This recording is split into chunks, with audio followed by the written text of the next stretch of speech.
Hello students, आपका हमारे channel ITI hub में स्वागत है। आज मैं आप लोगों के लिए टेक्निकल एग्ज़ाम के लिए कुछ इम्पॉर्टेंट क्वेश्चंस लेके आया हूं, जो कि आपके लिए बहुत ही इम्पॉर्टेंट है। UPPCL, UPR विनर, असिस्टेंट लोको पायलट, इन सब टेक्निकल एग्ज़ाम के लिए ये इम्पॉर्टेंट क्वेश्चन है। इन क्वेश्चंस को ध्यान से देखिएगा, कोशिश करिएगा, अपने नोट्स में लिख लीजिएगा, क्योंकि ये क्वेश्चन आपके काम आएंगे। चलिए अगला क्वेश्चन देखते हैं। पहला स्टार्ट करते हैं। पावर फैक्टर होता है, ठीक है, पूछा पावर फैक्टर का फॉर्मूला क्या होता है। Average value upon RMS value, RMS value upon average value, average value upon into RMS value, RMS maximum value upon RMS value. तो आपका जो पीक फैक्टर होता है बच्चों, उसको हम लोग रिप्रेजेंट करते हैं KP से, ठीक है, KP से रिप्रेजेंट करते हैं। और ये किसका रिलेशन होता है, ये किसका अनुपात होता है, ये आपका मैक्सिमम वैल्यू, ये जो चौथा ऑप्शन आप देख रहे हैं, Imax और RMS वैल्यू का अनुपात होता है ये, और इसकी जो वैल्यू होती है 1.41 होती है, ठीक है। चलिए अगला क्वेश्चन देखते हैं। ट्रांसफार्मर का वोल्टेज रेगुलेशन किस पावर फैक्टर पे 0 होगा। लीडिंग पे होगा, लैगिंग पे होगा, यूनिटी पे होगा, नन मतलब कोई नहीं। तो जो वोल्टेज रेगुलेशन सबसे अच्छा 0 पे माना जाता है, और ये आपका जब पावर फैक्टर लीडिंग होगा तो वोल्टेज रेगुलेशन क्या होगा, 0 होगा। तो इसमें आंसर क्या हो जाएगा आपका, पहला ऑप्शन बिल्कुल सही है। चलिए अगला क्वेश्चन देखते हैं। कह रहा है माइका का डाइलेक्ट्रिक स्ट्रेंथ होता है 200 होता है, 150 होता है, 1 होता है और 35 होता है। तो देखिए माइका जो होता है एक इंसुलेटर है, और इसका जो डाइलेक्ट्रिक स्ट्रेंथ होता है वो क्या होता है, 200 होता है, 200 kV पर सेंटीमीटर, ठीक है। चलिए अगला क्वेश्चन देखते हैं। पोर्सलेन का डाइलेक्ट्रिक स्ट्रेंथ होता है 200 होगा, 150 होगा, 1 होगा, 35 होगा। तो देखिए पोर्सलेन का जो डाइलेक्ट्रिक स्ट्रेंथ होता है वो क्या होता है, 120 से लेकर 150 की रेंज में होता है। तो इसमें आंसर आपका बी बिल्कुल सही है, 150, ठीक है। चलिए अगला क्वेश्चन देखते हैं। ट्रांसफार्मर ऑयल का डाइलेक्ट्रिक स्ट्रेंथ होता है 200 होता है, 150 होता है, 1 होता है, 35 होता है। देखिए जो ट्रांसफार्मर ऑयल होता है वो आपका क्या होता है, खनिज तेल होता है, और क्या होता है, सिंथेटिक ऑयल होता है। इसका फ्लैश पॉइंट 140 डिग्री सेल्सियस होता है। और अगर हम इसके डाइलेक्ट्रिक स्ट्रेंथ की बात करें तो ये आपका होता है 35 kV, ठीक है। चलिए अगला क्वेश्चन देखते हैं। ट्रांसमिशन लाइन में रेजिस्टेंस का यूनिट है, ठीक है, सॉरी, ट्रांसमिशन लाइन के पैरामीटर्स हैं, ठीक है। पैरामीटर्स आपसे पूछ रहा है, रेजिस्टेंस है, इंडक्टेंस है, कैपेसिटेंस है, ऑल है। तो ट्रांसमिशन लाइन में जो आपका पैरामीटर्स है ये तीनों हैं, तो इसमें आंसर क्या हो जाएगा, ऑल, ठीक है। चलिए अगला क्वेश्चन देखते हैं। ट्रांसमिशन लाइन में रेजिस्टेंस की यूनिट है ओम पर मीटर, फैरेड पर मीटर, हेनरी पर मीटर, ऑल। देखिए देखा जाए तो ऑप्शन चारों गलत हैं। यहाँ पे मीटर की जगह किलोमीटर होना चाहिए, ठीक है, तो आप किलोमीटर कंसीडर कर लीजिएगा। तो यहाँ पे रेजिस्टेंस की पूछा है, तो रेजिस्टेंस की यूनिट हो जाएगी ओम पर किलोमीटर। और अगर आपसे कैपेसिटेंस की पूछेगा तो आप बताएंगे फैरेड पर किलोमीटर। और अगर आपसे इंडक्टेंस की यूनिट पूछता है तो हेनरी पर मीटर होगा, किलोमीटर होगा, सो ठीक है। चलिए अगला क्वेश्चन देखते हैं। ट्रांसमिशन लाइन में 200 किलोमीटर के लिए कितना वोल्टेज होगा।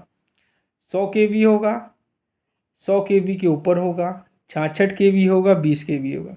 देखिए ट्रांसमिशन लाइन को 3 भागों में बांटा गया है। एक होती है आपकी शॉर्ट ट्रांसमिशन लाइन जिसकी डिस्टेंस होती है 80 किलोमीटर, उसमें आप 20 kV तक वोल्टेज ले जा सकते हैं। अब उसके बाद आता है आपका मीडियम ट्रांसमिशन लाइन जिसकी जो रेंज है 80 किलोमीटर से लेकर 160 किलोमीटर है, जिसमें 20 kV से लेकर 100 kV तक हम वोल्टेज ले जाते हैं। अब आता है लास्ट आपका लॉन्ग ट्रांसमिशन लाइन, जिसकी रेंज होती है 160 किलोमीटर के अपर। तो ये आपका 200 किलोमीटर है, तो यहाँ पे 160 केवी 160 किलोमीटर के ऊपर है, तो ये आपका लॉन्ग ट्रांसमिशन लाइन में आएगा। और इसमें जो वोल्टेज होगा वो क्या होगा, 100 केवी के ऊपर होगा। तो इसमें आंसर आपका बी बिल्कुल सही है, 100 केवी के ऊपर। चलिए अगला क्वेश्चन देखते हैं। ट्रांसमिशन लाइन में किसका जीवन काल सबसे ज़्यादा है? वुड पोल का, स्टील पोल का, आरसीसी पोल का, स्टील टावर का। तो ट्रांसमिशन लाइन में सबसे ज़्यादा आपका जीवन काल जो होता है स्टील टावर का होता है, और इनकी जो लेंथ होती है लगभग 150 मीटर तक होती है। ठीक है, और अगर हम इनका हम जीवन काल बात करें तो ये लगभग 100 साल तक के यूज़ होते हैं। ठीक है, चलिए अगला क्वेश्चन देखते हैं। ट्रांसमिशन लाइन में वुड पोल का जीवन काल होता है, मतलब लकड़ी के जो खंभे होते हैं इनका जीवन काल क्या होता है ये पूछ रहा है। 25 साल होता है, 250 साल होता है, 100 साल होता है, 50 साल होता है। तो ट्रांसमिशन लाइन में जो वुड का जीवन काल है, ड्यूरेबिलिटी है, वो आपका 25 साल है। ठीक है, ट्रांसमिशन लाइन में स्टील टावर का जीवन काल होता है। देखिए ट्रांसमिशन लाइन में स्टील टावर का पूछ लिया। ठीक है, 25 साल, ठीक है, 250 साल, 100 साल, 50 साल। तो इसमें आंसर क्या हो जाएगा बच्चों, आपका हो जाएगा ये आपका 100 साल हो जाएगा। ठीक है, चलिए अगला क्वेश्चन देखते हैं। डीवीडी प्लेयर में किस मोटर का प्रयोग किया जाता है? सर्वो मोटर का करेंगे, रिपल्सन मोटर करेंगे, रिलेक्टेंस मोटर करेंगे, सैडेड पोल मोटर का करेंगे। तो देखिए डीवीडी प्लेयर में हम लोग सर्वो मोटर का प्रयोग करते हैं। चलिए अगला क्वेश्चन देखते हैं। मिक्सर में किस मोटर का प्रयोग किया? Servo motor, repulsion motor, reluctance motor, shaded pole motor, universal motor. तो बच्चों मिक्सर में हम लोग यूनिवर्सल मोटर का प्रयोग करते हैं। यूनिवर्सल मोटर का जो कैरेक्टरिस्टिक होता है वो डीसी सीरीज मोटर के समान होता है। ये जो मोटर होती है ये एसी और डीसी दोनों पे कार्य करती है। तो इसमें आंसर क्या हो जाएगा, यूनिवर्सल मोटर। सीलिंग फैन में किस मोटर का प्रयोग किया जाता है? सर्वो मोटर का, capacitor start induction motor, reluctance motor, shaded pole motor, universal motor. तो देखिए कैपेसिटर स्टार्ट इंडक्शन मोटर का प्रयोग हम लोग क्या करते हैं, सीलिंग फैन में करते हैं। ठीक है, चलिए अगला क्वेश्चन देखते हैं। डिजिटल वॉच में किस मोटर का प्रयोग करेंगे? ठीक है, तो डिजिटल वॉच में हम लोग servo motor, capacitor start induction motor, stepper motor, shaded pole motor, universal motor. तो डिजिटल वॉच में हम लोग क्या करते हैं, स्टेपर मोटर का प्रयोग करते हैं। ये आपकी पल्स पे काम करती है। ठीक है, किस मोटर का प्रयोग लोकोमोटिव में होता है? सीरीज मोटर का, संट का, कंपाउंड का, इंडक्शन का। तो लोकोमोटिव में हम लोग क्या बच्चों, सीरीज मोटर का प्रयोग करेंगे। इसमें आंसर क्या हो जाएगा आपका, सीरीज मोटर।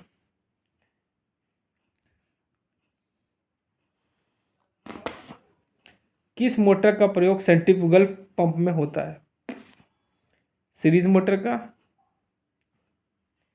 सॉरी, किस मोटर का प्रयोग लेथ मशीन में होता है? ठीक है, सीरीज का, संट का, कंपाउंड का, इंडक्शन का। तो देखिए लेथ मशीन में क्या होता है, हम लोग किसका यूज़ करते हैं, संट मोटर का प्रयोग करते हैं। किस मोटर का प्रयोग सेंट्रीफ्यूगल पंप में होता है? सीरीज का, संट का, कंपाउंड का, इंडक्शन का।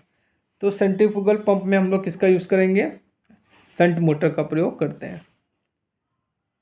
किस मोटर का प्रयोग हॉस्ट में होता है? सीरीज का, संट का, कंपाउंड का, इंडक्शन का। तो हॉस्ट में हम लोग किसका यूज़ करेंगे बच्चों, हम लोग सीरीज मोटर का प्रयोग करेंगे। सीरीज मोटर का टार्क जो होता है सबसे हाईएस्ट होता है, और इसका जो स्पीड रेगुलेशन होता है वो सबसे ख़राब होता है। ठीक है, संट का सबसे अच्छा होता है। चलिए अगला क्वेश्चन देखते हैं। किस मोटर का प्रयोग हम लोग क्रेन्स में करते हैं? सीरीज का, संट का, कंपाउंड का, इंडक्शन का।